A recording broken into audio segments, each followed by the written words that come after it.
Estamos en un mundo que está lleno de problemas. Todos tenemos muchas cosas en el día y en la vida, y en todas nuestras circunstancias de vida sabemos que hay riesgos, sabemos que hay peligros, salimos de nuestras casas y sabemos que hay incertidumbre. Muy seguramente las personas que tienen hijos vivencian esto de una manera mucho más fuerte, porque a veces cuando sus hijos salen, pues hay incertidumbre por los peligros que hay, o por las enfermedades que podemos tener, o por los problemas que pueden llegar. Y el mundo como tal, pues tiene eso por naturaleza. Tiene una realidad inevitable. Y la realidad inevitable a la que me refiero, pues son los riesgos, los problemas, la muerte, y obviamente también el tema de la vida futura, qué pasará después de la muerte. Y cuando uno revisa que el mundo tiene todo eso, obviamente empieza a ser muy claro que todas las personas anhelamos tener alguna seguridad. A todos nos interesa tener algo de seguridad. Por eso es que la gente compra seguros de vida. Por si pasa algo, pues ahí tengo un respaldo. O por eso es que la gente le compra seguro al carro, porque sabe que afuera hay riesgos. Y después de que usted saque el carro, pues puede pasar de todo. Pero anhelo tener un poquito más de seguridad. Anhelo estar un poquito más tranquilo, de que si tengo ese seguro, pues si algo pasa no lo voy a perder todo. Algo voy a recuperar. Y pareciera como que de una u otra manera, pues anhelamos tener seguridades y anhelamos buscar seguridades. Los seres humanos todos en nuestra vida buscamos comodidad, buscamos estabilidad, buscamos perspectivas de futuro y obviamente buscamos esperanzas, incluso después de la muerte, ¿sí? Y seamos conscientes de ello o no, también buscamos hacer un poquitico más liviana la carga que tenemos encima por el pecado que a veces nos taladra en la conciencia. Eso también nos interesa, sentirnos más tranquilos, sentir que nuestra conciencia no nos acusa. Y entonces, incluso hablando de temas de conciencia, buscamos algo de tranquilidad, estabilidad, comodidad. Y por lo tanto, a medida que vamos consiguiendo algunas de esas cosas, pues queremos tener la seguridad de que allí vamos entonces a poder descansar tranquilos. ¿Por qué menciono este tipo de cosas? Porque el texto de hoy se van a dar cuenta que nos habla sobre seguridades falsas, sobre eso que queremos todos, que es seguridad, anhelamos seguridad, pero cómo la palabra nos instruye ampliamente sobre la locura de buscar la seguridad en las cosas erradas, la locura de ir a buscar esa tranquilidad y esa estabilidad en donde no debemos buscarla. Obviamente pueden venir temas que para ustedes serán conocidos, puntos sobre seguridades falsas que para ustedes serán conocidos. Podría mencionarles, por ejemplo, que muchos, obviamente nos dice la palabra, buscan sus seguridades en las posesiones y en la riqueza, porque eso les da algo de seguridad y eliminan la ansiedad. Y ustedes pues posiblemente ya han escuchado mucho hablar de ese asunto, de que no debemos colocar nuestro corazón en las riquezas. Pues la palabra exhorta constantemente, diciéndonos que las riquezas no duran para siempre, diciéndonos que no nos afanemos por las riquezas, que seamos prudentes y desistamos de esa búsqueda de riquezas. Jesús mismo en el Evangelio de Mateo capítulo 6 nos dice: no se hagan tesoros en la tierra donde la polilla y el hollín corrompen, y donde los ladrones minan, y donde los ladrones hurtan, sino que háganse tesoros en el cielo, donde ni la polilla ni el hollín corrompen, y donde los ladrones no minan ni hurtan, porque allí donde están tus tesoros, allí también estará tu corazón.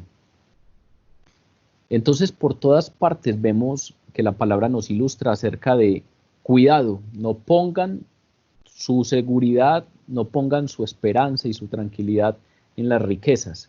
Tal vez la parábola que ustedes más recordarán o la más directa frente a este tema es aquella que aparece en el Evangelio de Lucas, capítulo 12, en donde nos dicen que había un hombre muy rico y que él pensaba dentro de sí: ¿qué haré? Porque ya tengo tantos frutos que no tengo dónde guardarlos. Tengo unos sembrados tan amplios que no tengo dónde guardar los frutos. Y entonces se dijo: esto haré, voy a derribar mis graneros y los edificaré mucho mayores, y allí guardaré todos mis frutos y mis bienes, y le diré a mi alma, alma, muchos bienes tienes guardados para muchos años, reposa, come, bebe y regocíjate. ¿No les parece eso que es muy similar a nuestros seguros? A nuestros seguros de vida, a nuestros seguros, a querer un contrato a término indefinido, a todo lo que para nosotros representa algo de seguridad. Pero ¿qué pasa en la parábola? Que Dios le dice, necio, esta noche vienen a pedirte tu alma, y todo aquello de lo que te has provisto, ¿de quién será? Hay una primera advertencia que puede que para todos suene redundante, para todos suene conocida, y es, cuidado, no pongan su seguridad allí. Pero tal vez podamos pasar rápidamente a otro ejemplo que no sean las riquezas, porque pareciera que ya las tenemos ahí muy claras, aunque cuidado que a pesar de que nos lo repiten mucho, es allí en donde normalmente tenemos puesta nuestra tranquilidad y nuestras esperanzas. Pero la palabra también nos dice que hay algunos que buscan tener esa seguridad, esa tranquilidad, eso que los mantenga tranquilos de la ansiedad, lo buscan en el poder personal, lo buscan en, en la posición social. Recuerden cuando David decía, y yo vi al impío sumamente enaltecido y que se extendía como laurel verde. Pero él pasó y aquí ya no estaba, lo busqué y no fue hallado. Es decir, a pesar de que al parecer todo lo que hacía tenía éxito y al parecer de que prosperaba todo lo que él emprendía, pasó rápidamente. Y todo ese prestigio social pues pasó rápidamente.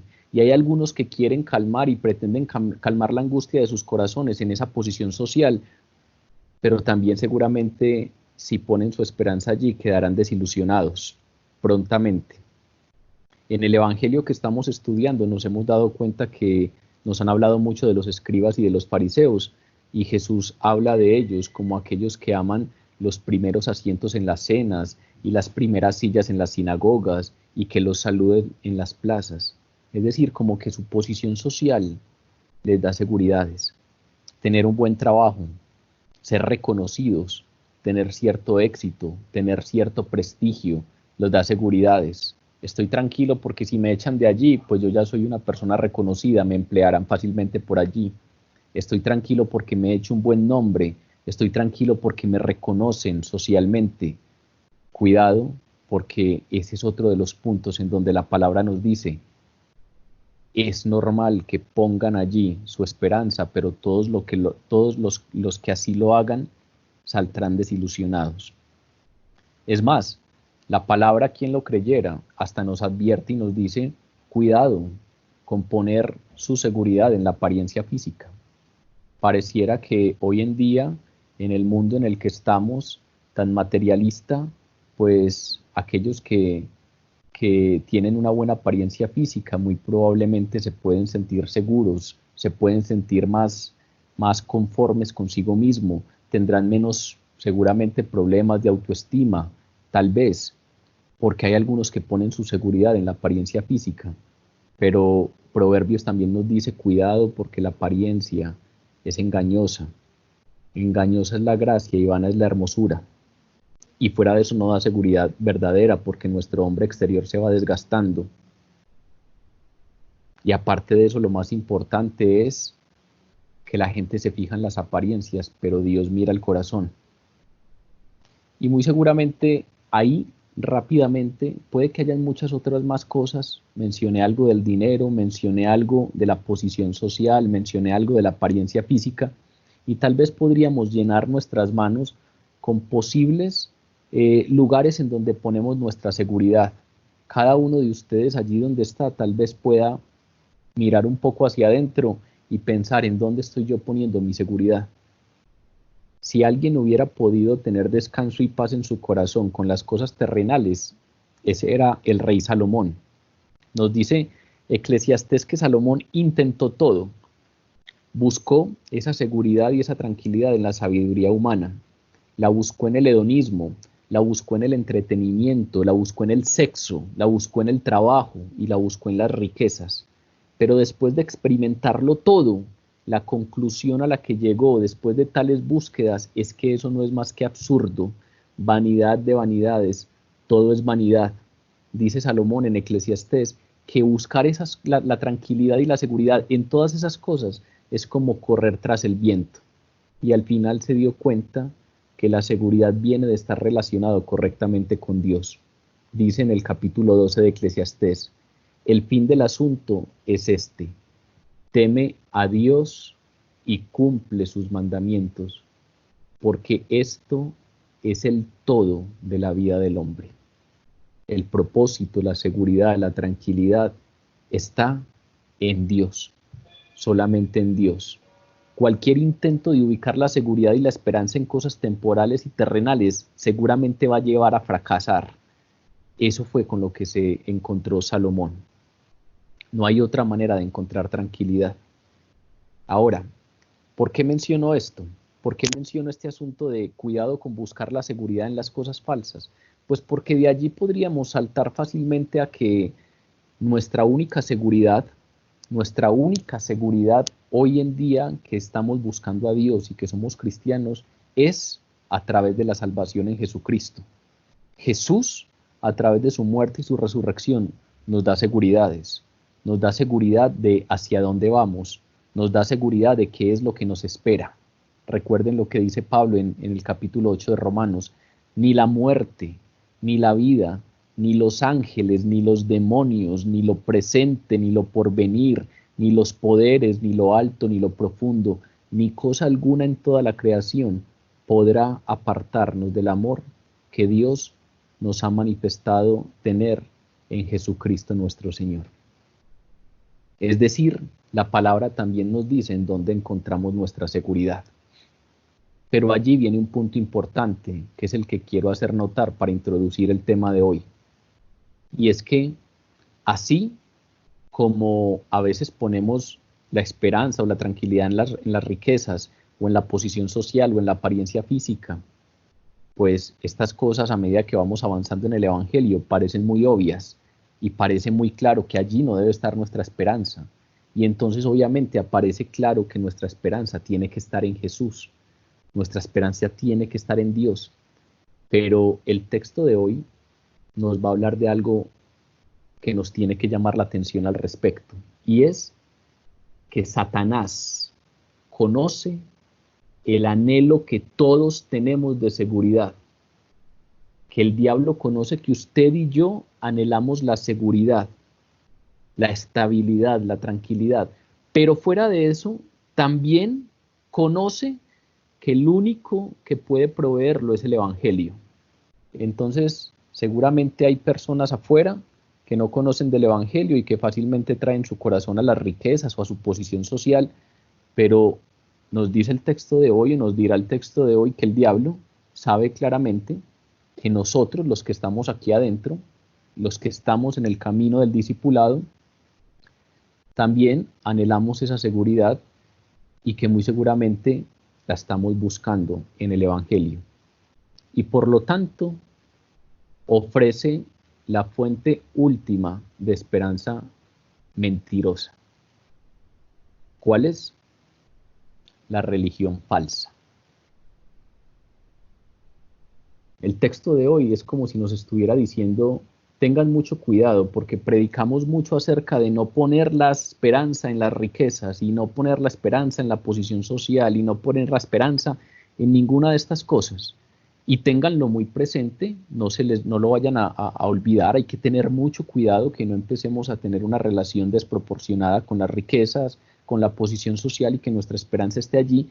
Pero también el texto de hoy nos está diciendo o nos dirá algo muy importante, y es: cuidado, porque nosotros que estamos en esta búsqueda, Satanás sabe que nosotros anhelamos la seguridad y que sabemos que el que puede proveérnoslo es Dios, el Evangelio, y por lo tanto nos ofrece algo extra.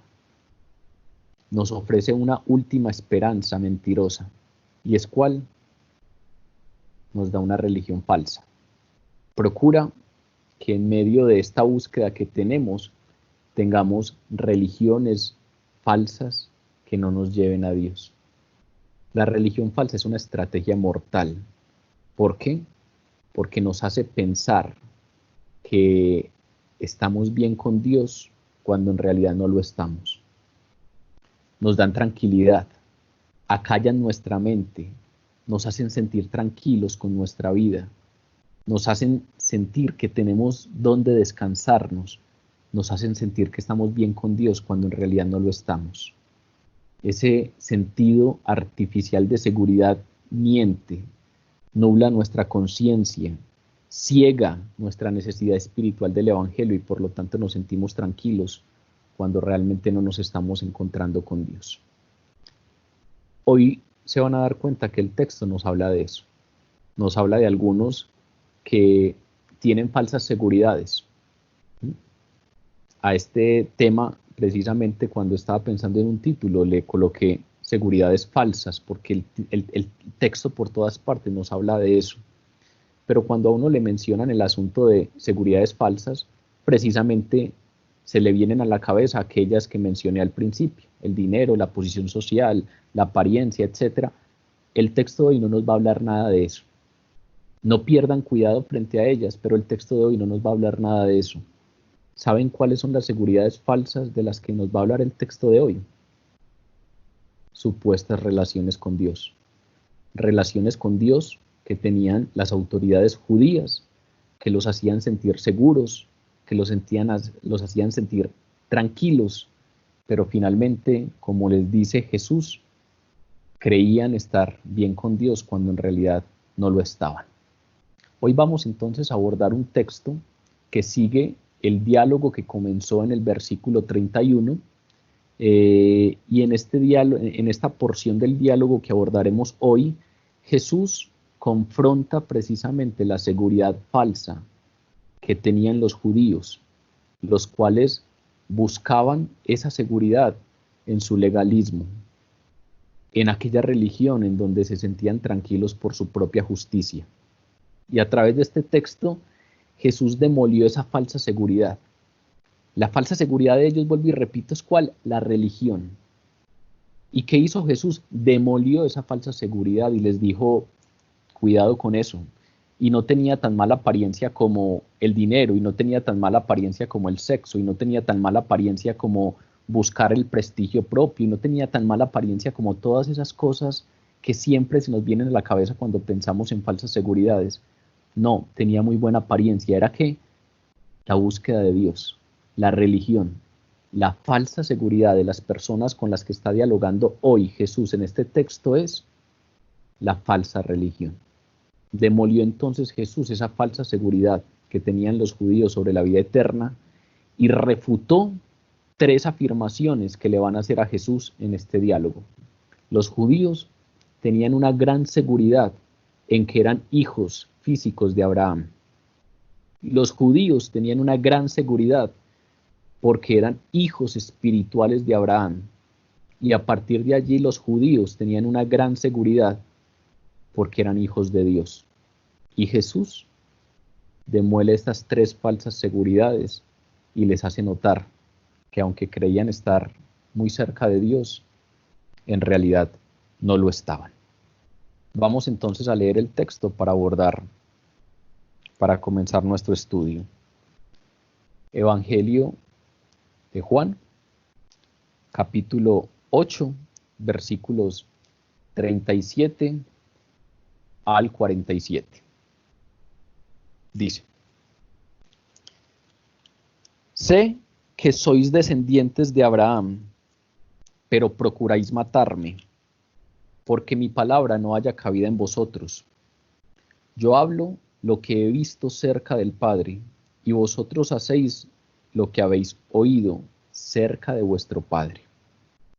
Respondieron y le dijeron: nuestro padre es Abraham. Jesús les dijo: si fueseis hijos de Abraham, las obras de Abraham haríais. Pero ahora procuráis matarme a mí, hombre que os he hablado la verdad, la cual he oído de Dios. No hizo esto Abraham.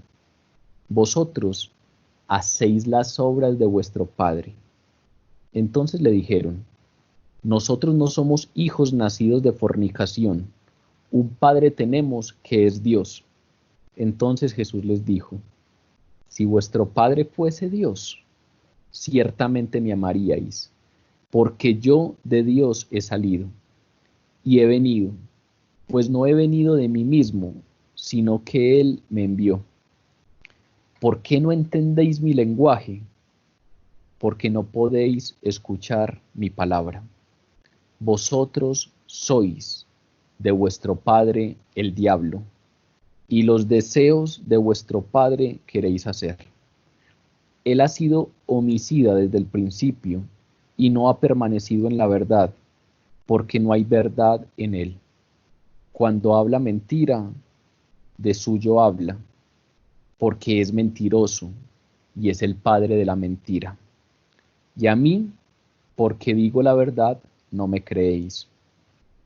¿Quién de vosotros me redarguye de pecado? Pues si digo la verdad, ¿por qué vosotros no me creéis?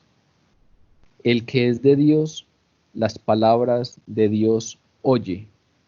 Por esto no las oís vosotros, porque no sois de Dios. Vamos entonces a empezar el estudio de este texto, aproximándonos precisamente a una primera afirmación que hacen los judíos y que nos permite entender una primera seguridad que tienen.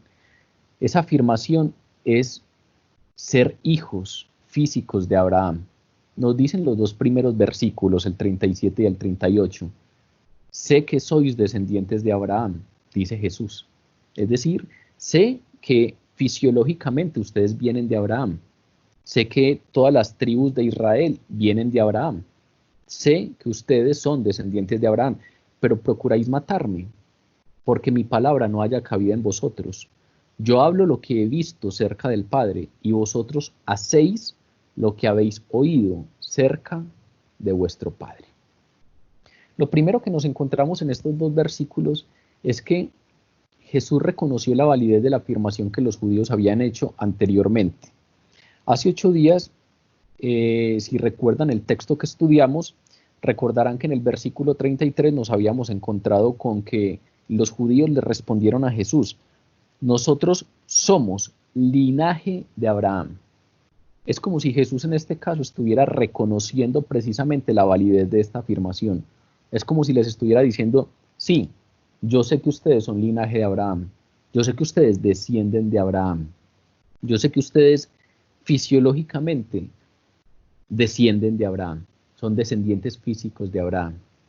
Ahora, la seguridad de ellos estaba basada en este hecho. Creían que solo por ser descendientes de Abraham tenían garantizada la entrada en el reino de Dios. Hay un apologista cristiano del siglo II, del segundo siglo, que se llama Justino Mártir, y tiene algunos escritos que son muy interesantes. Hay uno específicamente que es un diálogo que tiene con otro hombre llamado Trifón, y allí en los diálogos de Justino Mártir con Trifón hay un parrafito que es muy interesante, en donde Justino Mártir le dice a los maestros judíos: ustedes seducen a otros y a ellos mismos. Suponen que quienes son de Abraham según la carne recibirán con seguridad el reino eterno, aunque sean pecadores, aunque sean infieles y desobedientes para con Dios. Es como si Justino Mártir nos estuviera dando una pista de qué es lo que estaba pasando con esa religión de esta época. Estaban muy tranquilos porque eran descendientes de Abraham. Estaban muy tranquilos porque entre todas las naciones de la tierra, Dios se había fijado en ellos y eran la nación escogida, y precisamente eran la nación escogida por Dios. Entre todas las naciones, Jesús fue y llamó a Abraham de Ur de los Caldeos y le dijo: sal de tu tierra y de tu parentela y ve a la tierra que yo te daré, en donde la leche y la miel manan como el agua. Y entonces ellos estaban muy tranquilos porque hago parte del pueblo elegido, hago parte de la nación de Dios, hago parte de Israel. Si soy descendiente de Abraham según la carne, pues tengo la seguridad de que recibiré el reino eterno. Pero creían que iban a recibirlo aunque fueran infieles. Creían que iban a recibirlo aunque fueran pecadores y aunque fueran desobedientes para con Dios. Si revisamos el Nuevo Testamento, pues el Nuevo Testamento sacude este tipo de esperanzas. El Nuevo Testamento nos dice directamente, cuidado, que judío no es el que lo es exteriormente, dice Pablo en la carta a los Romanos capítulo 2. Judío no es el que lo es exteriormente, ni en la circuncisión, ni es la circuncisión la que se hace exteriormente en la carne, sino que es judío el que lo es en lo interior, y la circuncisión es la del corazón. Cuando aquí hablan de la circuncisión, recuerden que es una seña que se implementó a partir de Moisés, en donde todos los varones judíos tenían que circuncidarse, y era como la seña en la piel, en el cuerpo, en la carne, que mostraban que precisamente estaban en ese pacto con Dios. Y entonces muchos consideraban que ningún incircunciso podía ser salvo. Por eso, de manera despectiva, a las naciones paganas les decían incircuncisos. ¿Por qué? Porque no tienen el pacto con Dios. Pero aquí Pablo está diciendo, cuidado, que es que ser judío no lo es ser exteriormente, ni la circuncisión es la que se hace en la carne. Ser judío lo es en el interior, y la circuncisión es en el corazón, en el espíritu, no en la letra.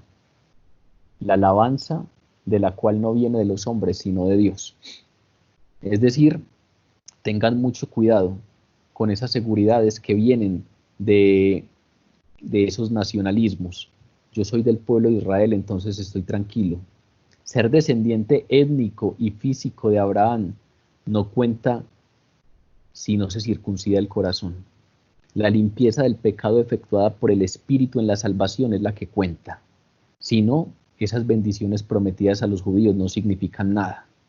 Pero claro, hasta aquí es muy fácil hablarlo porque estamos hablando mal de los judíos. Pero también tenemos que tener cuidado nosotros. También tenemos que pensar estos discursos nacionalistas, cómo nos caen, cómo nos pegan, cuando nos sentimos tranquilos porque mi religión sí es la verdadera, cuando nos sentimos tranquilos porque yo sí fui bautizado en la iglesia verdadera, pero resulta que aquí Pablo lo que está diciendo también nos cae. Cuidado, que es que no lo es el que es exteriormente. No es porque toda mi familia haya sido cristiana o toda mi familia haya sido católica o yo desde pequeño he andado en estos caminos. La circuncisión es la efectuada en el corazón. La limpieza del pecado es la efectuada por el Espíritu para salvación. Puedo nominalmente llamarme católico, cristiano, evangélico, puedo llamarme como quiera, nominalmente, pero si Dios no ha hecho algo en mi corazón y si no es el Espíritu Santo el que me está limpiando de pecado para la salvación, me estoy engañando a mí mismo. Estoy teniendo seguridades falsas y después me decepcionaré. Después, muy seguramente, muchos serán de aquel grupo que recuerden que vendrá donde Jesús. Jesús nos dijo, aquel día muchos me dirán, Señor, Señor, en tus manos hacíamos milagros, en tus manos imponíamos manos sobre los enfermos y los enfermos sanaban. ¿Y qué les dirá Jesús? Apartaos de mí, hacedores de maldad, porque nunca los conocí. Jesús sí nos conoce, o estamos amparados bajo un velo nominacional. Nosotros somos de tal grupo, nosotros somos los que nos reunimos en tal parroquia, nosotros somos católicos, nosotros somos cristianos, nosotros somos de la verdadera religión. Nadie se salva por tener a Abraham como ancestro, y así también nadie se salva por tener el título de una religión. Dice Isaías, si fuere el número de los hijos de Israel como la arena del mar, tan solo un remanente será salvo. Es decir, si fueran los israelitas tan numerosos como la arena del mar, solamente una pequeña porción será salva. ¿Qué está diciendo con eso? Está diciendo que muchos son los que exteriormente parecen ser, pero pocos son los que interiormente realmente lo son, y solamente aquellos que interiormente lo son serán salvos. Abraham creyó a Dios y le fue contado por justicia. Abraham creyó a Dios y le fue contado por justicia, dice Pablo en Gálatas. Sabed por tanto que los que son de la fe, estos son hijos de Abraham. ¿Quiénes son los hijos de Abraham? Los que le creen a Dios. Abraham creyó y le fue contado por justicia. Sabed por tanto que los que son de fe, estos son hijos de Abraham. De modo que los de la fe son bendecidos con el creyente Abraham. Pablo a los Gálatas les está diciendo, el verdadero hijo de Abraham no es el que lo es en la carne. Hay muchos descendientes de Abraham, pero el verdadero hijo de Abraham es el que es como Abraham fue en la fe, que le creyó a Dios, le obedeció a Dios y caminó detrás de Dios. Caminó sin ni siquiera llegar necesariamente a ver aquello que le había sido prometido, porque Abraham murió sin ver la tierra prometida. Pero caminó porque le creía a Dios. Las acciones de estos que están conversando con Jesús, dialogando con Jesús, parecen indicar que no estaban entre el remanente, que no estaban entre ese pequeño grupito que sería salvo. ¿Por qué? Jesús les dice, ustedes sé que son descendientes de Abraham, pero procuráis matarme. Es como si de entrada Jesús nos estuviera diciendo, físicamente lo son, pero solamente con esta intención que tienen de procurar matarme, ya su corazón está mostrando qué es lo que hay dentro. Ya su corazón está mostrando que no tienen el mismo sentir de Abraham.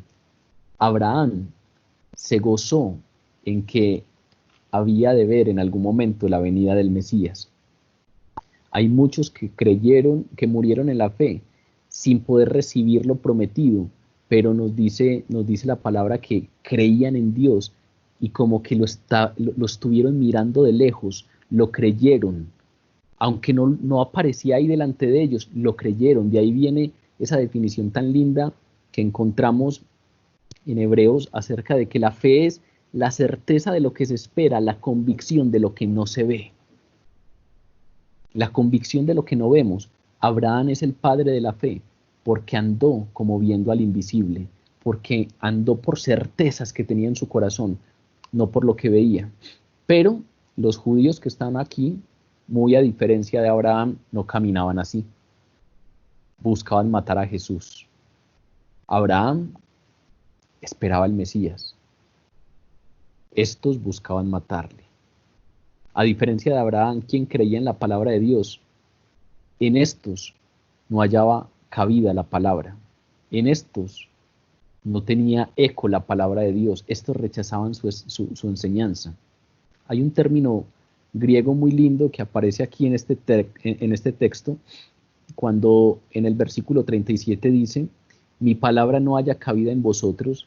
Ese término cabida es el griego choreo, y el término choreo significa literalmente avanzar, progresar, seguir adelante. Es como si Jesús estuviera diciendo, ustedes escuchan mi palabra, pero mi palabra no logra penetrar en ustedes. Ustedes escuchan mi palabra, pero mi palabra no logra avanzar y progresar en ustedes. Es como que aquellos, aunque oían la palabra de Jesús, no la entendían ni la atendían y por lo tanto no producían fruto. Es como si Jesús nos dijera, estos se parecen a la semilla de la parábola del sembrador, a la semilla que cae al lado del camino. ¿Qué pasa con la semilla que cae al lado del camino? Ni siquiera puede profundizar en la tierra, porque la parábola dice, vienen las aves y se las comen. Cuando Jesús dice, es que en ustedes no haya cabida mi palabra, es que en vosotros mi palabra no haya cabida, es como mi palabra no es capaz de profundizar. ¿Han visto cuando nos hablan de la palabra diciéndonos, la palabra es como una espada de doble filo que penetra hasta lo más profundo del corazón del hombre? Aquí es como si Jesús estuviera diciendo, en ustedes es como si no penetrara mi palabra. En ustedes es como que no haya cabida mi palabra, no producen fruto. En contraste con lo que pasa en los creyentes, en donde la palabra de Dios actúa. La palabra de Dios nunca se queda sin efectos. Dice la palabra que no hay una sola palabra que salga de la boca del Señor y vuelva a Él sin producir efecto. Lo mismo pasa con esta palabra que estamos estudiando. Esta palabra, la Biblia, tiene la capacidad de transformar nuestra vida, de generar un efecto cuando actúan los creyentes, porque para actuar necesita que no solamente vengamos externamente y la leamos, sino que allá adentro esté el Espíritu Santo suscitando cosas en nosotros y haciendo que cada cosa que leamos realmente transforme nuestra vida y realmente pueda ser vivida. Aquí nos están hablando de algunos de los que Jesús dice, mi palabra no haya cabida en ustedes. Ustedes se sienten muy tranquilos porque son hijos de Abraham, pero mi palabra no haya cabida en ustedes. Mi palabra no tiene cómo dar fruto en ustedes. Lo podemos traer a nuestra vida. Es como si Jesús de pronto nos pudiera también decir a nosotros, ustedes se sienten muy tranquilos porque tienen un título de cristiano en la frente, porque tienen el título católico en la frente, pero mi palabra no haya cabida en ti. Mi palabra no está transformando tu existencia. Llevas tantos años detrás de esto y mi palabra sí haya cabida en ti. Mi palabra sí profundiza. Mi palabra sí se abre camino y avanza en medio de ti. O solamente tienes una falsa seguridad. Solamente tienes un título ahí puesto encima, pero es solamente un título externo. Una falsa seguridad. Jesús continuó con la explicación de lo que implicaba lógicamente la dureza del corazón. Tenían el corazón endurecido, la palabra de Dios no entraba. ¿Cuál era la implicación lógica de esa dureza? Yo hablo de lo que he visto cerca del Padre y vosotros hacéis lo que habéis oído cerca de vuestro Padre. Vean que Jesús empieza como muy discreto. Más adelante la tira con toda, pero al principio empieza como muy discreto. No dice quién es el padre de ellos, pero sí dice claramente, pues aquí pasa algo muy raro, porque yo reconozco que ustedes son descendientes de Abraham, pero ustedes y yo no tenemos el mismo padre. Todavía no dice quién es el padre de ellos, pero sí dice algo claro y es, el padre de ustedes y mi padre no es el mismo. Yo hablo las cosas que he visto cerca de mi Padre. En cambio, vosotros hacéis lo que habéis oído cerca de vuestro Padre. Les está diciendo, ustedes creen estar cerca de Dios, pero ustedes están cerca de otro Padre. Ustedes creen estar cerca de Dios Padre, pero cuidado, ustedes hacen lo que han oído cerca de vuestro Padre. Se han estado acercando a otro. Se han estado acercando a otra orilla. Si ven lo profundo que está diciendo Jesús, ¿qué es lo que están haciendo estos judíos? Están tranquilos porque en su religión tradicional son descendientes de Abraham. Ellos muy seguramente en el ejercicio de su religión tradicional sienten que se están acercando a Dios. Y aquí Jesús les pone los puntos sobre las íes y les dice, cuidadito, ustedes creen estarse acercando a Dios, pero lo que hacen evidencia que ustedes están cerca de vuestro Padre. Todavía no nos dice quién es ese Padre, pero sí definitivamente deja claro que no es Dios. Les habla Jesús de las realidades celestiales, de la verdad divina que solo podría revelarse porque Él había oído del Padre. Jesús aquí les está diciendo, yo no me estoy inventando lo que digo, todo lo que hablo, lo hablo porque yo estoy cerca del Padre. Y todo lo que hablo, lo hablo porque lo he oído estando cerca del Padre. Pero ellos rechazaron las palabras de Jesús y haciéndolo, pues hicieron lo que habían oído estando cerca de su padre. Su conducta mostraba que su padre no era Dios. Su conducta mostraba que tenían otro padre. Y lo que prueba que su padre no es Dios o no era Dios es que no conocían verdaderamente a Jesús y tampoco entendían sus palabras. Cuidado con esto que les estoy diciendo. Vean que este texto pareciera que simplemente nos está hablando de un diálogo, pero nos está hablando de verdades espirituales muy profundas. Lo que prueba que el padre de ellos no es Dios es que no conocían verdaderamente a Jesús y no entendían sus palabras. De manera pues que aquí el texto también nos está hablando de aquello que nos hace hijos de Dios. Pregúntese, ¿usted conoce verdaderamente a Jesús? ¿Usted entiende las palabras de Jesús? Porque según el texto que estamos estudiando, los que no conocen a Jesús y no entienden sus palabras tampoco conocen al Padre. Como Jesús ya nos lo había dicho anteriormente, hace unos lunes estudiando este mismo capítulo 8, ni a mí me conocéis, les decía a los judíos, ni a mi Padre conocéis, porque si a mí me conocierais, también a mi Padre conoceríais. Es decir, una de las pruebas que evidencia que efectivamente conocemos a Dios es que verdaderamente conocemos a Jesús, porque no hay otro camino entre Dios y los hombres. La única manera de llegar al Padre es a través de Jesús. Los que no conocen verdaderamente a Jesús y entienden sus palabras, tampoco seguramente conocen al Padre.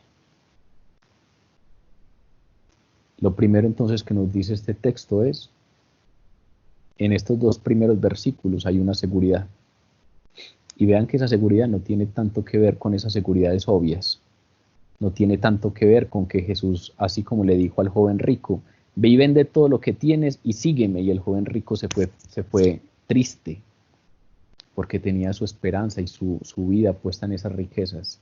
No, aquí no nos están hablando del dinero, ni de la posición social. Aquí nos están hablando de unos que estaban buscando a Dios muy seguramente, pero lo estaban buscando por el camino equivocado. Creían estarse acercando a Dios y Jesús en estos dos primeros versículos les dice, ustedes lo que hacen lo han oído cerca de su Padre. Todavía no nos dice quién es, pero claramente nos dice, no es el mismo Padre mío, no es Dios Padre. Sigue el texto diciéndonos, respondieron y le dijeron, nuestro padre es Abraham. Y Jesús les dijo, si fueseis hijos de Abraham, las obras de Abraham haríais. Pero ahora procuráis matarme a mí, hombre que os he hablado la verdad, la cual he oído de Dios. Y esto no fue lo que hizo Abraham. Vosotros hacéis las obras de vuestro padre. La respuesta que le dieron los judíos a Jesús indican que no captaron la importancia de las palabras de Jesús. Ellos no lograron entender lo que Jesús les estaba diciendo y simplemente reafirman, nuestro padre es Abraham. Insistían en que eran hijos espirituales de Abraham. Es decir, insistían en que no solamente eran descendientes físicamente de Abraham, sino que espiritualmente también su padre era Abraham. Es decir, lo que están afirmando estos aquí en estos versículos es que ellos en su religión seguían el patrón abrahámico de fe en Dios, que ellos practicaban su fe como la practicó Abraham. La respuesta de Jesús revela precisamente que la respuesta de estos ya no era física, sino que era espiritual. La respuesta que les da Jesús a continuación revela que Jesús les dice, bueno, si ustedes entonces son hijos de Abraham, y ya estamos hablando de asuntos espirituales, si ustedes son hijos de Abraham en la fe, entonces evidéncienlo, muestren la justicia característica de Abraham.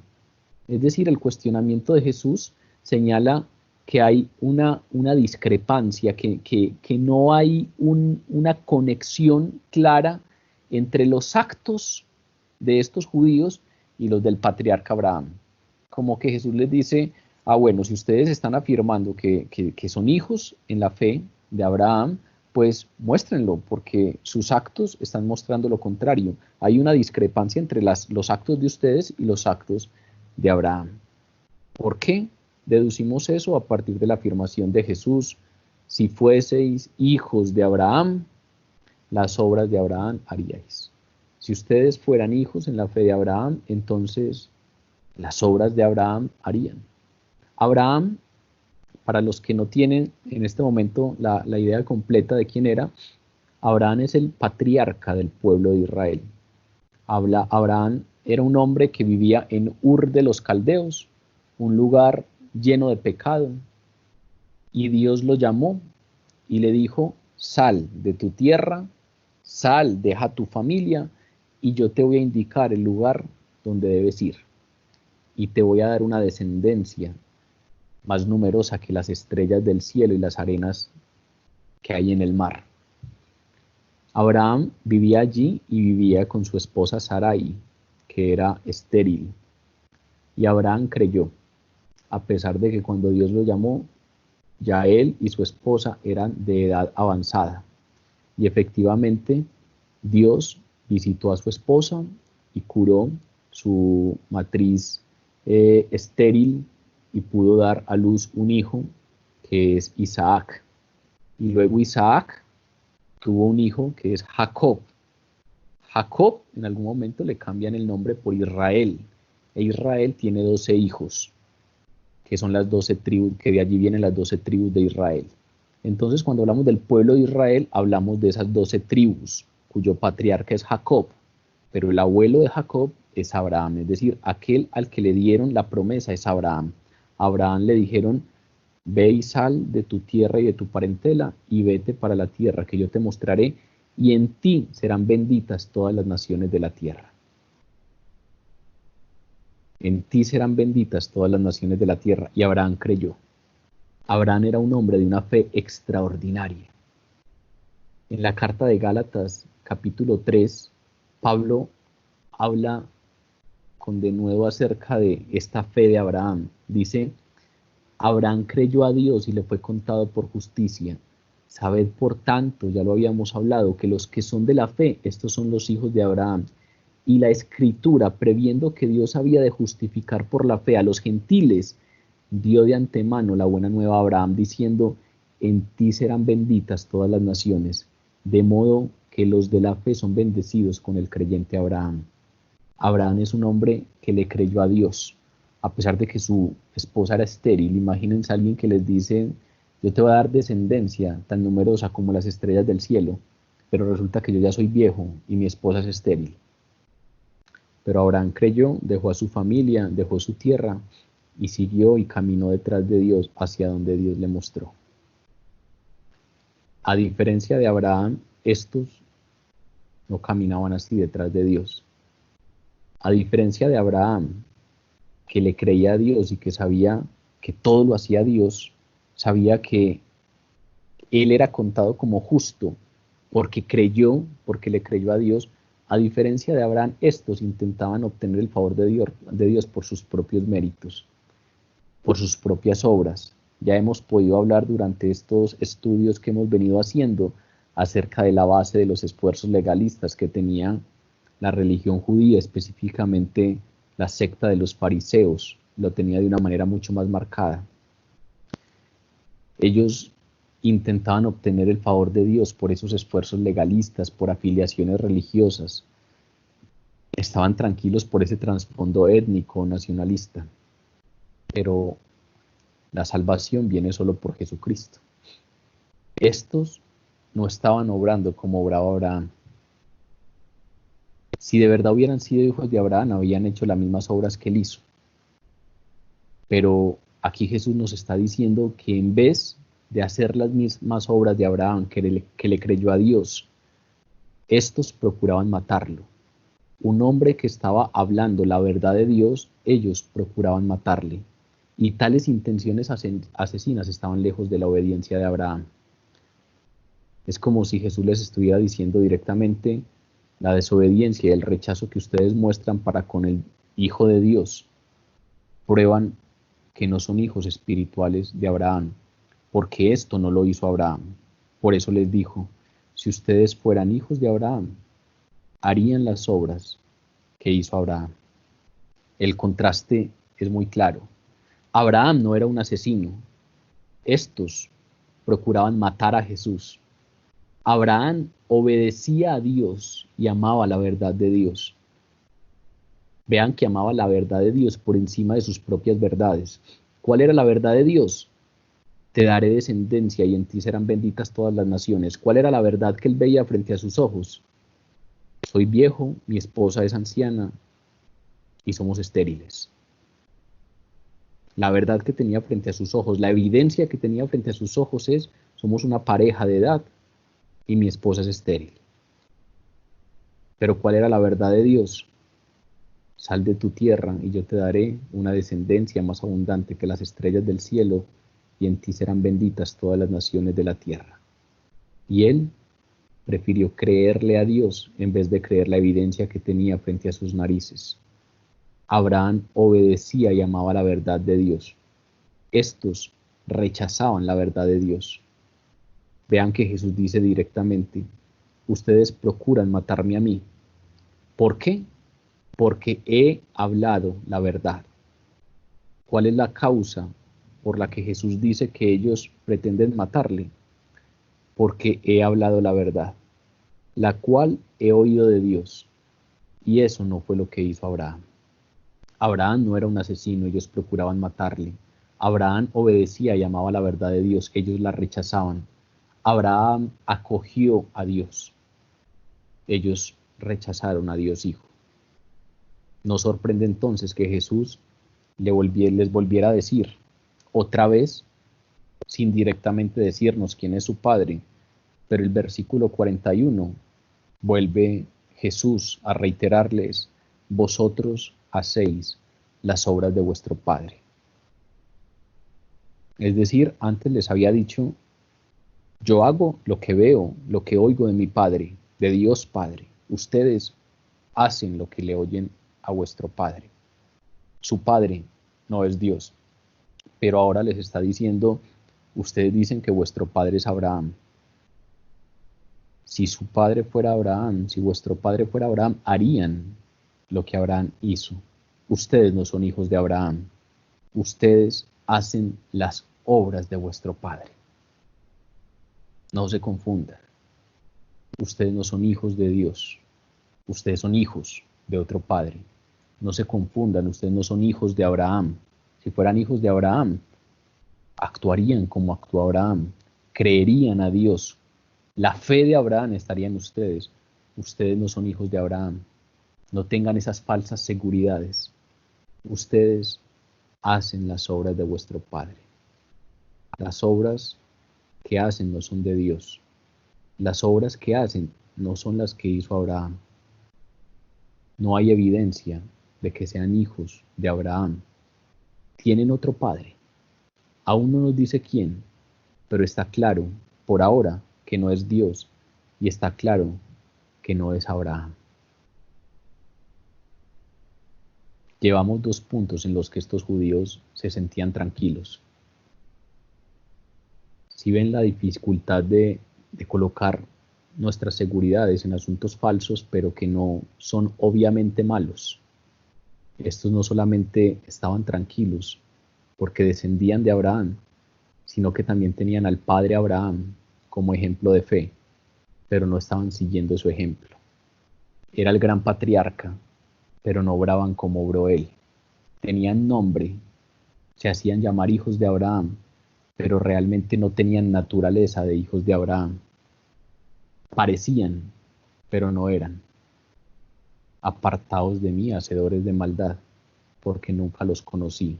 Seguramente les dirá aquel día Jesús. Y por último, estos, en los últimos versículos de este texto, además de decir que son descendientes físicos de Abraham y además de decir que son descendientes espirituales de Abraham, afirman que son hijos de Dios. Y eso les da tranquilidad. Entonces le dijeron a Jesús: nosotros no somos nacidos de fornicación. Un Padre tenemos que es Dios. Jesús entonces les dijo: si vuestro Padre fuese Dios, ciertamente me amaríais, porque yo de Dios he salido y he venido, pues no he venido de mí mismo, sino que Él me envió. ¿Por qué no entendéis mi lenguaje? Porque no podéis escuchar mi palabra. Vosotros sois de vuestro padre el diablo, y los deseos de vuestro padre queréis hacer. Él ha sido homicida desde el principio y no ha permanecido en la verdad, porque no hay verdad en él. Cuando él habla mentira, habla de lo suyo, porque él es mentiroso y es el padre de la mentira. Y a mí, porque digo la verdad, no me creéis. ¿Quién de vosotros me redarguye de pecado? Pues si digo la verdad, ¿por qué vosotros no me creéis? El que es de Dios, las palabras de Dios oye. Por esto no las oís vosotros, porque no sois de Dios. Ante la insistencia de Jesús de que ellos no eran hijos de Abraham, ante la insistencia de Jesús de que sus obras evidenciaban claramente que no, que de ninguna manera eran hijos de Abraham porque no hacían las cosas que Abraham hacía, ante dicha insistencia, entonces arremetieron contra Jesús con insultos. Hay una declaración burlona que dice: nosotros no somos nacidos de fornicación. Esta era una referencia directa de menosprecio a la controversia que rodeó el nacimiento de Jesús. El nacimiento de Jesús, por el tema de nacer de una virgen, de que María quedara en embarazo antes de ser desposada, siempre tuvo una controversia alrededor acerca de que era hijo de fornicación. Aquí, al parecer, ellos, conociendo esos rumores, se los sacan burlonamente en cara a manera de insulto. Es como si dijeran: ¿cómo va a venir a decirnos algo a nosotros acerca de que no somos hijos de Abraham, uno que es fruto de una fornicación, uno que ni siquiera es un hijo legítimo? Nosotros no somos nacidos en fornicación. En otras palabras, le estaban diciendo que el nacimiento de él, a diferencia del de ellos, era ilegítimo. Nosotros nacimos en un hogar conformado, nosotros nacimos en una relación legalmente constituida. Usted tiene un nacimiento ilegítimo. Nosotros no somos como usted, nacidos de fornicación. Luego insistieron: un Padre tenemos, que es Dios. Muy seguramente tenían en mente pasajes del Antiguo Testamento, en donde Dios mismo había afirmado esto. El capítulo 4 del Éxodo, versículo 22, Dios dice: Israel es mi hijo y mi primogénito. En el profeta Jeremías, capítulo 31, versículo 9, podemos leer: yo soy a Israel por padre en boca de Dios. Es decir, hay innumerables versículos en la palabra, en el Antiguo Testamento, en donde se relaciona a Israel como el hijo de Dios. Israel es mi hijo, yo soy a Israel por padre. Y es cierto que Dios era el padre de todo Israel en el sentido nacional. Es cierto que la nación de Israel fue constituida por Dios. Es cierto que Dios los guió. Es cierto que Dios estuvo con ellos. Es cierto que puso jueces y luego puso reyes. Es cierto que en ocasiones ellos se desviaban, pero que aún así ellos seguían siendo identificados como la nación de Dios, como la nación de Yahvé, como la nación del yo soy. Recuerden esos salmos en que David le decía: ¿qué van a decir de ti los pueblos vecinos si dejas que derroten a tu pueblo? ¿Qué van a decir los pueblos vecinos si logran pasar por encima de tu pueblo, porque las naciones vecinas relacionaban a Israel con Yahvé, con el gran yo soy. En el sentido nacional, Israel era efectivamente hijo de Dios, pero espiritualmente solo eran aquellos a quienes había llegado una fe salvadora. Recuerden lo que dice Pablo, no todos los que nacen en Israel son verdaderos israelitas. Recuerden cuando Jesús vio a Natanael por allá, cuando empezó a llamarlo como su discípulo, que les dijo, he aquí un verdadero israelita. Cuando a Natanael Jesús le dice, he aquí un verdadero israelita, es porque hay otros que no son verdaderos israelitas. Es porque aunque a todo Israel se le reconozca como hijo de Dios, dentro de ese pueblo hay unos que son verdaderos israelitas, hay otros que no. Hoy en día, el gentilicio de la nación de Israel no es israelita. El gentilicio de la nación de Israel es israelí. Es como si pudiéramos decir, no todo el que nace en Israel hoy en día es israelita. Hay unos que nacen en Israel y no creen y no tienen la religión judía. No son israelitas, son israelí. Es como si pudiéramos llevar esa misma comparación a este tiempo y pudiéramos decir, sí, a nivel nacional nos reconocen porque Dios es nuestro Padre. Pero si fuéramos a revisar corazón por corazón, no todos son verdaderos israelitas. Hay algunos que le creen de verdad a Dios y hay otros que simplemente están bajo el amparo de un nombre, de una denominación, del nombre de un pueblo, pero que su vida se rige solamente por sus apetencias. Es cierto que Dios era el Padre de Israel, pero espiritualmente no era el Padre de todos, solo de aquellos que efectivamente en su corazón tenían la fe salvadora. Misericordia quiero y no sacrificios, dice Jesús. Dice Dios, perdón, yo quiero sus corazones, le decía al pueblo de Israel. Yo no quiero más esta religión superficial y banal. Quiero que tengan misericordia. Ustedes tienen un montón de prácticas legalistas, pero lo que yo quiero es que ayudéis al hermano. Lo que yo quiero es que vengas con un corazón sincero y dispuesto en son de mí. Y definitivamente eso no era lo que era la nación entera de Israel. En respuesta, los israelitas sostenían que su religión era pura. ¿Por qué? Porque se comparaban con las religiones falsas idólatras de los pueblos paganos. Los pueblos paganos adoraban a Baal. Los pueblos paganos tenían prácticas idolátricas. Los pueblos paganos tenían prácticas herejes. Los pueblos paganos adoraban a otros dioses. Los griegos adoraban a un montón de dioses, eran politeístas. Y entonces ellos se comparaban con esos pueblos y decían, nuestra religión es una religión pura. No podemos ser hijos de Satanás, porque Satanás es el padre espiritual de esos otros, de esos paganos que hacen peor que nosotros, de esos paganos que ofenden a Dios con sus prácticas. Pónganse en los zapatos de ellos, porque es que es muy fácil hablar de lejos y criticar. Es muy fácil que nos sentemos acá a rajar de los judíos, a rajar de los fariseos, pero pónganse en los zapatos de ellos. Estaban buscando a Dios. No eran idólatras en el sentido como lo eran esos otros pueblos vecinos, como muchas veces nos pasa a nosotros.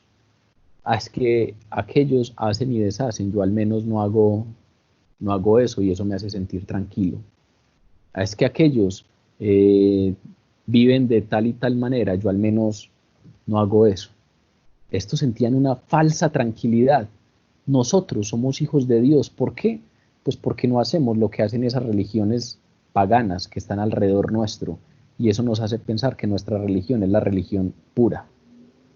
Aseveraban con confianza que eran hijos de Dios. Nosotros somos hijos de Dios, lo acabamos de leer. Nosotros no somos hijos de nadie más, somos hijos de Dios. Tenemos plena tranquilidad y confianza. pero dice la palabra que su seguridad era falsa. Si vuestro Padre fuese Dios, les dice Jesús, ciertamente me amaríais, porque yo de Dios he salido y he venido, pues no he venido de mí mismo, sino que Él me envió. Hay unos que están ahí delante de Él que profesan amor a Dios, pero rechazan a quien ha salido de Dios.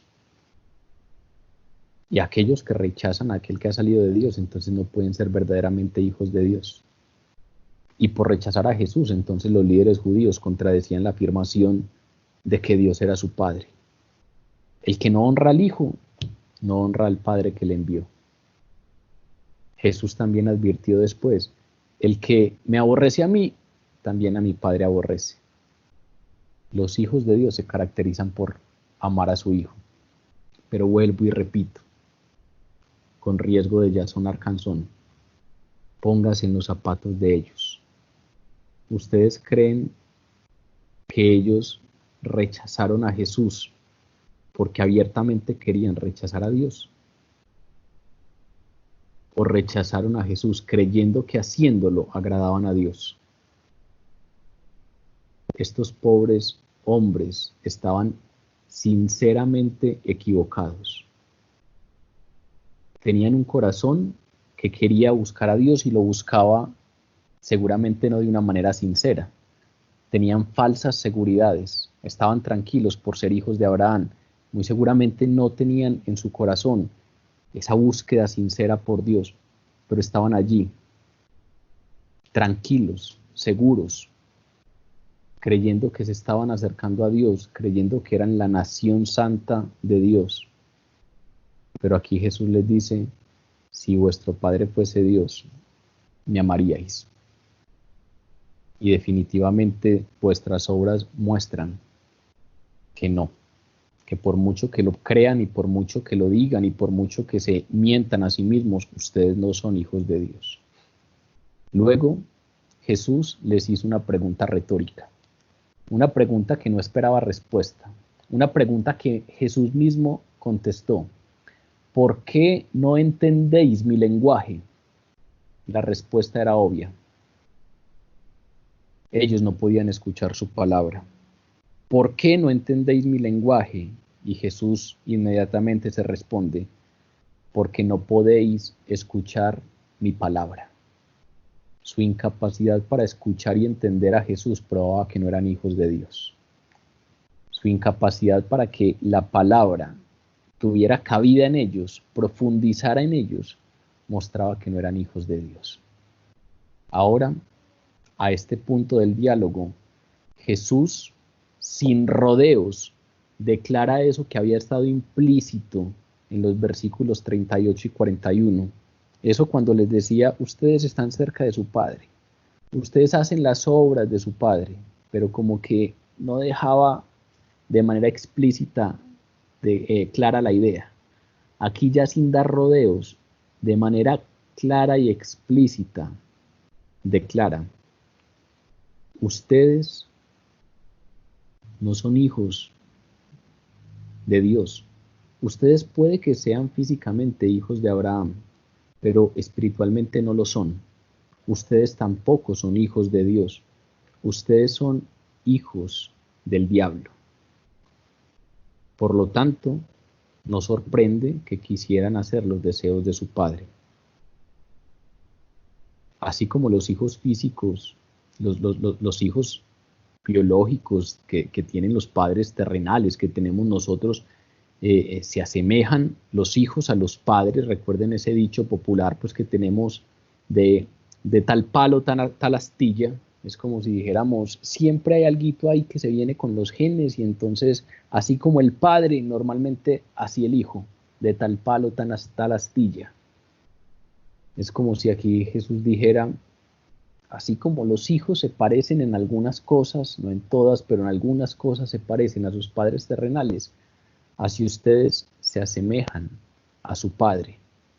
Y por lo tanto, ustedes no se asemejan a Abraham. Ustedes no se asemejan a Dios. Vuestro padre es el diablo. Ustedes se parecen a su padre. ¿Y qué es lo que caracteriza al diablo? El homicidio y la mentira. Dice aquí la palabra que el diablo desde el principio ha sido homicida. Vosotros sois, dice el versículo 44, vosotros sois de vuestro padre el diablo, y los deseos de vuestro padre queréis hacer. Él ha sido homicida desde el principio y no ha permanecido en la verdad. Los dos deseos particulares que caracterizan a Satanás son el homicidio y la mentira. Desde el principio fue homicida, dijo Jesús. Muy seguramente se refiere a la caída en el huerto del Edén. Cuando tentó a Adán y a Eva, trajo muerte espiritual a la raza humana. Y también podríamos comprenderlo a partir del primer homicidio de la historia, el de Caín hacia Abel. A partir de allí, todo eso fabricado por Satanás, obviamente el homicidio empieza a ser una de sus características. A partir de la caída, el odio de Satanás hacia la humanidad empieza, como dice la palabra, a llevarlo a merodear como león rugiente buscando a quien devorar. Es el padre del homicidio y de la mentira. El intento que hicieron de matarlo demuestra quién era su padre espiritual. Ustedes buscan matarme. No se están pareciendo a Abraham, se parecen más bien a su padre el diablo. Y no solamente es homicida, sino que también es mentiroso. Dice la palabra aquí en boca de Jesús, que el diablo no se mantuvo en la verdad, porque en él no hay verdad. Y cuando dice mentira, dice lo que le sale de adentro. Cuando dice la palabra de lo suyo habla, es como si dijera, cuando dice mentira no está siendo artificial. Cuando dice mentira, dice lo que realmente tiene adentro, porque él es en esencia mentiroso y padre de la mentira. La convincente mentira a Eva diciéndole, si comes de este fruto no moriréis, llevó a la ruina espiritual a la raza humana. Aquí Jesús les está diciendo, ustedes quieren matarme, se parecen a vuestro padre que es desde el principio homicida, pero después les dice, si les digo la verdad, ¿por qué vosotros no me creéis? Y es como si estuviera diciendo, como hijos del padre de la mentira, ustedes no son capaces de recibir la verdad. Quieren matarme y eso lo relaciona con vuestro padre que es homicida. Yo les digo la verdad y no me creen. ¿Por qué? Porque como hijos del padre de la mentira son incapaces de reconocer la verdad. Vuestro padre es el diablo. Claro, no es el único momento en que Jesús relaciona a algunos como hijos del diablo. El apóstol Juan en su primera carta nos dice que quien practica el pecado es hijo del diablo. Aquí obviamente no nos está hablando del pecado eventual, del pecado de los creyentes cuando nos deslizamos y caemos, sino que nos está hablando del pecado como estilo de vida. Aquellos que en vez de los principios de Dios viven conforme a los principios de este mundo, viven en una vida de pecado y su padre es el diablo. Pero aparte de eso, siempre me ha llamado la atención la advertencia que le hace Pablo a Timoteo. En la segunda carta de Pablo a Timoteo, capítulo 4, dice, aquellos que son hijos del diablo, teniendo comezón de oír, se amontonarán maestros conforme a sus propias concupiscencias y apartarán de la verdad el oído y se volverán a las fábulas. Pablo le dice a Timoteo, hay algunos que son hijos del diablo y tendrán comezón de oír, querrán que les hablen, y entonces se amontonarán en torno a maestros, pero no cualquier maestro, maestros conforme a sus propias concupiscencias. ¿Sí se dan cuenta de lo que nos está hablando ahí Pablo? De lo mismo que nos está hablando este texto, nos está hablando de religión. Aquí no nos está hablando, no le está diciendo Pablo a Timoteo, y hay algunos hijos del diablo que van a ir a vivir poniendo su vida en las riquezas. Claro, eso está claro, pero hay cierta obviedad allí. Y tampoco está diciendo, hay algunos hijos del diablo que irán y serán asesinos, y algunos que mentirán. Nos está diciendo, hay algunos hijos del diablo que tienen comezón de oír, y se amontonarán en torno a maestros conforme a sus propias concupiscencias y apartarán el oído de la verdad y se volverán a las fábulas. Imagínense un grupo de personas alrededor de un maestro que les está enseñando. No es muy parecido a lo que hacemos acá. No es muy parecido a lo que hacemos en los grupos de oración. No es muy parecido a lo que hacemos en las parroquias. Algunos tienen comezón de oír y se van donde un guía espiritual. Encontrarán guías espirituales, dice Pablo. Encontrarán guías espirituales que les den palmaditas en la espalda y les enseñarán a camuflar su pecado y argumentarán su forma de vivir y aprenderán a acallar su conciencia. Eso es religión. Falsos maestros que tienen alrededor aquellos que tienen comezón por oír y que en vez de declarar la verdad conforme a la palabra de Dios, dan palmaditas en la espalda. Y entonces no hacen realmente caer en la cuenta a la gente de que están pecando. No hacen caer en la cuenta realmente a la gente que se está alejando de Dios, que está jugando al grupo de oración, pero que su forma de vida de ninguna manera muestra que sean hijos de Dios. Aquí Jesús fue muy claro y les dijo a los judíos: no importa que ustedes se llamen israelitas, no importa que desciendan de Abraham, no importa nada de eso. La manera como viven, la manera como actúan, claramente muestra que ustedes son hijos de vuestro padre el diablo. Pero también nos dice sobre este tema Pablo: algunos, teniendo comezón de oír, se amontonarán alrededor de maestros, es decir, encontrarán maestros que en vez de señalarles los pecados, les digan una versión distinta de las cosas con las cuales ellos puedan vivir tranquilos.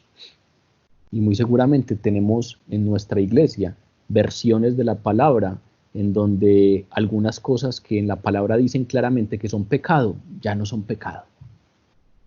Y claramente nos encontramos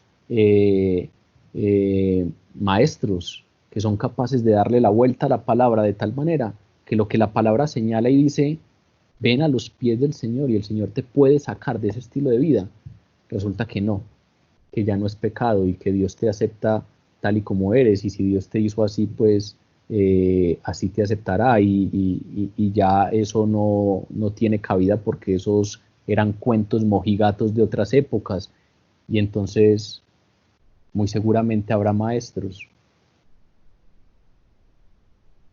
en torno a los cuales se amontonarán muchos teniendo comezón de oír, pero muchos se amontonarán alrededor conforme a sus propias concupiscencias.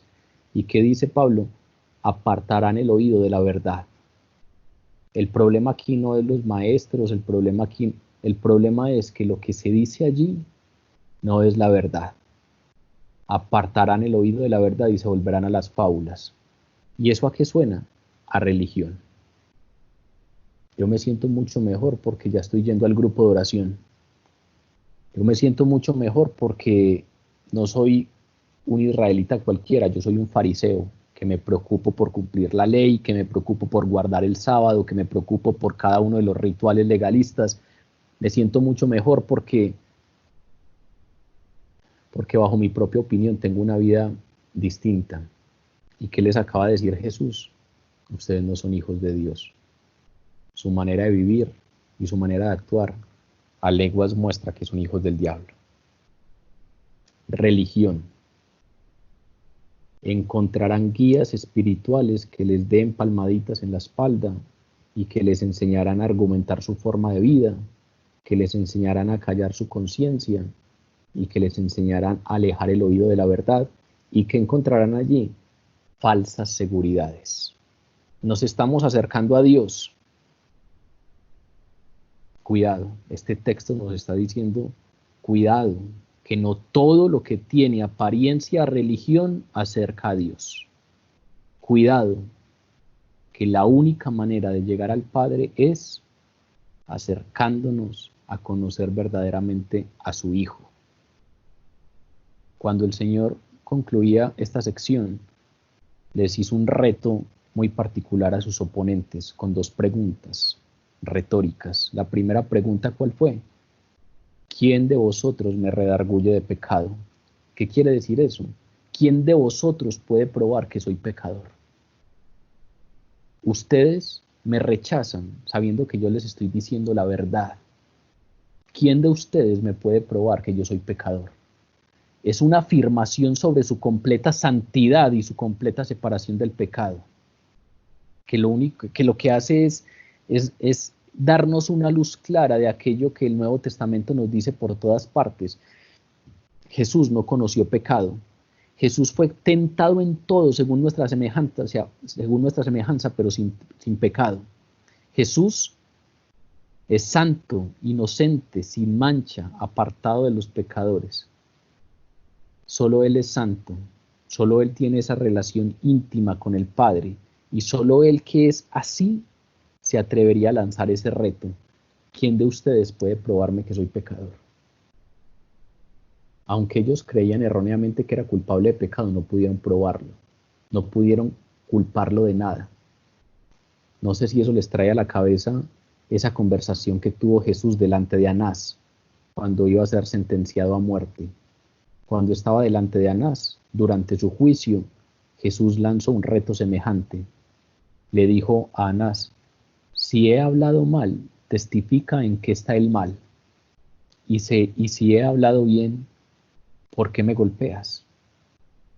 Y ni acá en este texto que estamos estudiando, ni allá delante de Anás, el reto tuvo respuesta.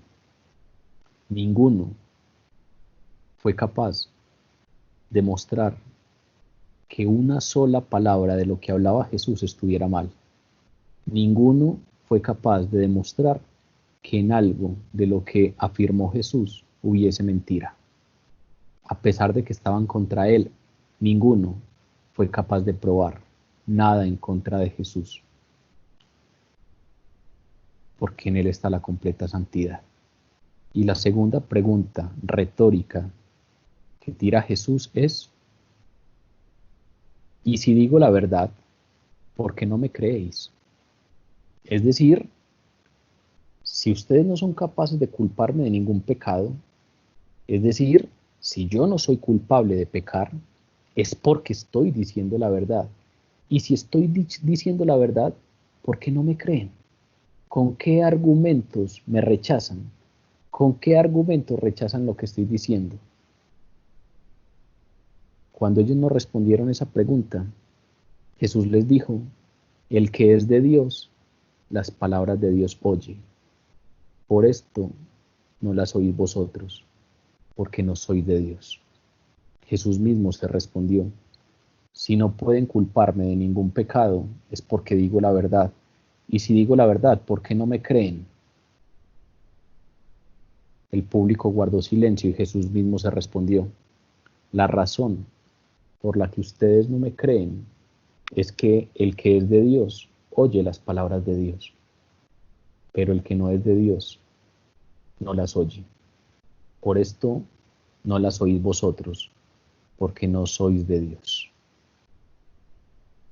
Para concluir, Jesús, en este diálogo que leímos hoy, demolió una falsa esperanza de seguridad que los judíos buscaban por ser descendientes de Abraham. Todos tenemos sed de seguridad. Como les dije antes, por eso las empresas de seguros tienen el éxito que tienen, porque nos venden algo de seguridad. Todos queremos algo de seguridad. Aquí hay algunos que están buscando su seguridad. Y lo más interesante es que no la están buscando por fuera, en el dinero, no la están buscando por fuera, tal vez algo de prestigio, pero pareciera que ahí hay algo que les suena a Dios, que les sabe a Dios y que eso les da tranquilidad. La religión falsa. Aunque afirmaban ser hijos de Abraham, por ser del linaje de Abraham y por compartir la fe de Abraham, Jesús les dejó claro de una manera muy tajante que en lo espiritual eran hijos de Satanás. Puede que sean del linaje de Abraham, puede que sean descendientes de Abraham, pero tajantemente les dice Jesús: no se va con rodeos. No les dice, sí, han intentado buscar, pero nada, les dice directamente, ustedes espiritualmente son hijos de su padre el diablo, y a menos que se arrepientan, se condenarán. A menos que cambien de parecer y caigan a los pies del Señor, esas seguridades no les servirán para nada. Lo mismo que acabamos de hablar acerca de ellos es cierto para todos los que ponen su esperanza en algo diferente a la persona y a la obra de Jesucristo. Este texto y el mensaje de este texto no es un texto válido solamente 2000 años atrás. No es solamente para recrear históricamente la condición espiritual de unos judíos de la época de Jesús. Es para alertarnos a usted y a mí. El que pone su esperanza en algo diferente a la persona y la obra de Jesucristo saldrá defraudado. Pero también para alertarnos, cuidado, que las falsas seguridades no solamente están afuera. Satanás sabe que usted y yo anhelamos seguridad y también sabe que nos hemos dado cuenta que esa seguridad está en Dios. Y entonces su última esperanza mentirosa para enredarnos es ¿cuál? Llevarnos por el camino de una supuesta relación con Dios que nos hace estar tranquilos, pero que finalmente no nos está acercando a Dios. Hay seguridades que de manera obvia usted y yo relacionaríamos con algo distinto de Dios. Pero hoy el texto nos está hablando de unas seguridades un poquitico más complejas, un poquitico más difíciles de corroborar, un poquitico más difíciles de distinguir, porque la religión no es una de esas cosas obvias que uno diría directamente, están lejos de Dios, me llevan por un camino distinto al de Dios. Estaban sinceramente equivocados. Creían estarse acercando a Dios y realmente se estaban alejando. ¿Recuerdan lo que dice Isaías acerca de acercarse y alejarse? Más vale cojear por el camino que avanzar a grandes pasos fuera de él, porque el que cojea, aunque va despacio, se acerca. En cambio, el que va a grandes pasos fuera del camino, entre más corre, más se aleja. Hay que tener mucho cuidado. ¿Cuál es el camino que estamos recorriendo? Hay que tener mucho cuidado si nos estamos acercando al Dios de la palabra, al Dios que se nos quiso revelar en la palabra, al Dios que se nos reveló en los primeros siglos y quedó en los escritos de los padres de la iglesia, o si nos estamos inventando un Dios, o si nos estamos modernizando a Dios y ahora Dios, el Dios mío, no es el Dios de la revelación bíblica, sino que eso era de antes, eso es un lenguaje alegórico y por lo tanto yo tengo un Dios distinto. Cuidado, porque no a todo lo que le llamamos religión nos acerca a Dios. Hoy el texto precisamente nos habló de falsas seguridades y ninguno de estas falsas seguridades estaba lejana a lo que usted y yo llamaríamos religión. La única diferencia es que no era una religión sincera.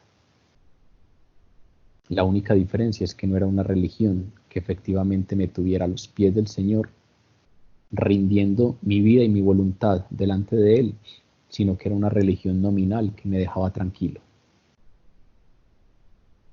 Muy seguramente, si el Señor nos permitió estudiar hoy este texto, es porque este texto no es solamente una anécdota de judíos de hace 2000 años. Es muy seguramente porque usted y yo tenemos mucho que aprender de esto. Es porque usted y yo tenemos muchas cosas que revisar a partir de esto. Es porque usted y yo podemos estar también en peligro de estar poniendo nuestra vida en una falsa seguridad. Pero todo aquello que sea diferente a la persona y obra de Jesucristo revelado en la palabra, muy seguramente nos defraudará. Falsas seguridades, religiones desvirtuadas, creían acercarse a Dios pero cuanto más avanzaban, más se alejaban. Vamos a orar.